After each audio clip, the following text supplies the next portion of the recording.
thing that's going on in the world today. We have people who have belief systems, such as what you described, where you will go with the devil if you don't have their beliefs. There are people with beliefs such as that, who now want to create laws based on those beliefs that affect everybody. Even those people that either don't believe or have different beliefs.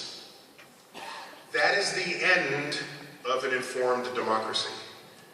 In our democracy, it is my opinion that if you're going to make a law that affects everybody, it should be based on objective truths.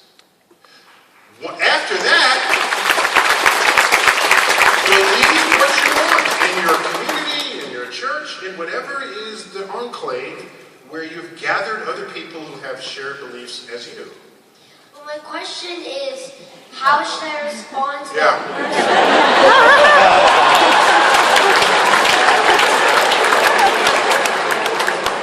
If you don't believe in God, then you also don't believe in hell, or the devil, or all these other... In fact, in Judaism, there is no hell. There are whole religions where hell doesn't even exist. It's not a place.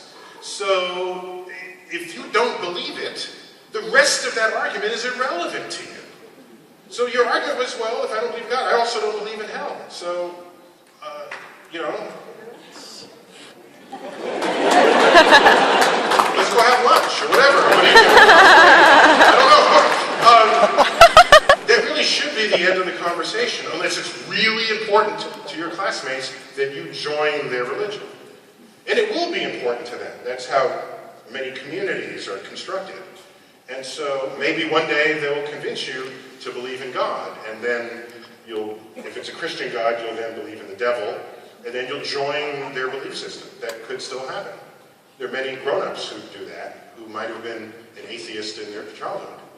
I don't have a problem with that. Just don't base legislation on that affects other people.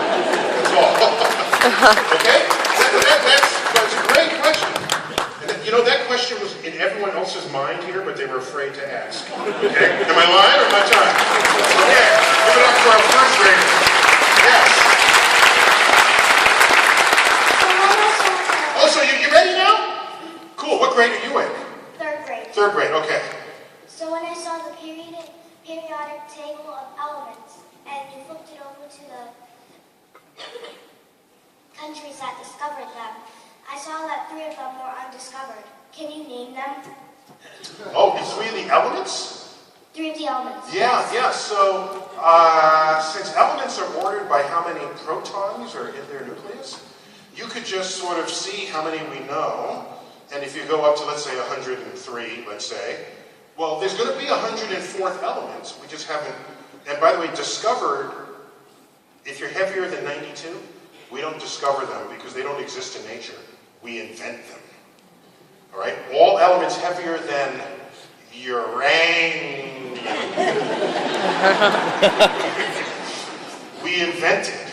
Okay? And so element 104 at the time of that, I think we've discovered 104 now. I forgot what its name is. But so we're discovering those in the laboratory. And so, no, I don't have them off the top of my head, but they're fun to think about. What properties those elements would have. Is there something we're doing now that will be completely solved? A problem we face that will be completely solved by the properties of some element yet to be discovered, and you could be that person. Get an element named after you. And get your face on currency in the future. Yeah, girl. The last two questions, sir, right there, go. Hi, thank you. We're at the end, so I'm going to slightly cheat. But as somebody who grew up in Miami in the mid-90s, I just want to give a shout out to Jack Horkheimer, who you may be familiar with. But really quickly, I have 2 young gentlemen. Just a moment. Jack Horkheimer had on PBS in Miami. He ran the local planetarium there, and he was on a PBS little info bit, and he was called the Star Hustler. And he had kind of like this used car salesman jacket on, and it was a really cheesy program, but you had to keep watching it because you knew he would be telling you something really cool about the night sky. And it was like a 3-minute bit, and they used it in the interstitial spots of the PBS programming, and he would end every show in a way that I have, in his memory, continued in Star Talk, because it's something in my community that we say all the time. As always, keep looking up.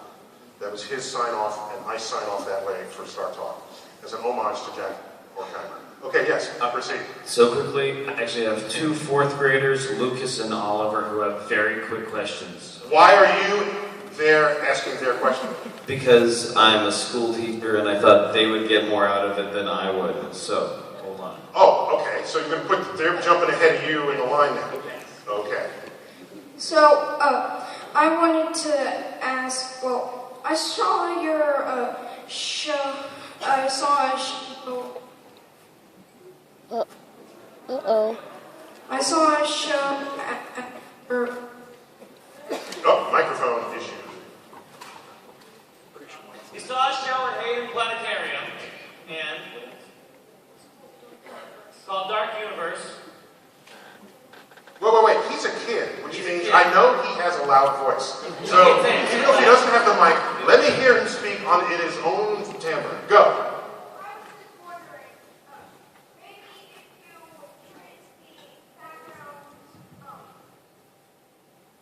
Maybe if you trace the background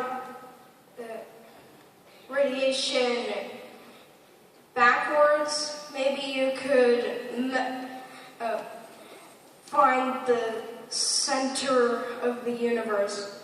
And I just have a question. When do you think warping and teleportation will be invented? so if you could briefly touch on those, that would be great.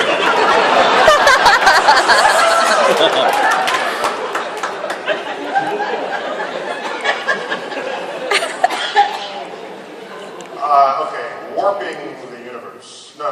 So the first one was, will tracing the cosmic microwave background back to the beginning, will that show us the center of the universe? Yes, it will. The problem is the center of the universe. By doing so, you will find the beginning of the universe, but that does not exist in our present time. It exists 13.8 billion years ago. And so you can think of the center of the universe existing then, but not now. And at that point, all of the universe was at the center. So yes, you can think of that as the center, but right now the center does not exist in the universe. We all existed at the center at that time. In the same way, if I ask the question, where is the center of Earth's surface? There is no center. There is no center. There is no, well, Pittsburgh, yes, Pittsburgh. That would not be a cosmic perspective. The whole lesson of the evening would have been lost. So no, you can't look in the current universe and find a center. There isn't one. We are expanding from it in time. You go back in time, then you're there. And the next one, when are we going to warp space and have teleportation devices? Never. Okay. Next one. No. Teleportation, you want to take your matter here and beam it to some other location, presumably at the speed of light, and then reassemble your matter over there. The day that's invented, I will not be the first one to try it. Right? I'll put in a gerbil or something. Norvegus radicus, whatever. I think that's going to be hard to do. We could probably duplicate your molecules at some point, but can we duplicate the history of your thoughts? How are those stored? We don't even know. Until we completely understand who you are and your identity and your consciousness, maybe we can transmit a rock or some inanimate object or something as complex as the human mind. I'm skeptical that that would happen, or possibly not ever happen. So, I'm not holding my breath for that, but maybe you will figure out a way.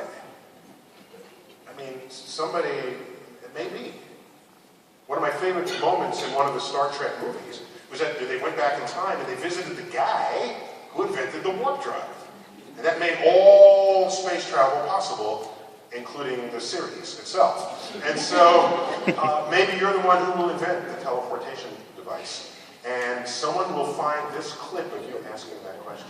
And they will play it when you go get your Nobel Prize. The last question of the evening. Right here, yes, hello. Hi, I'm Nicole.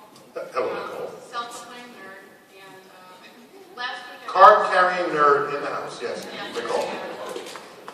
So I got to see Dr. Kaku last week at Heinz Hall. Shook his hand, got a picture taken, and chickened out asking him a question. So now you're going to ask me the hard question you're going to ask him that you didn't ask.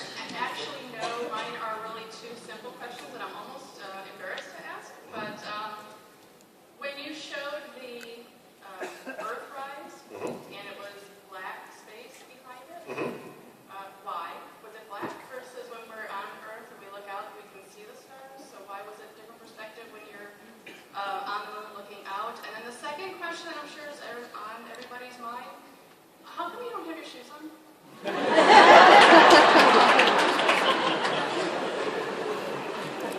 Sorry they're not deep and profound questions.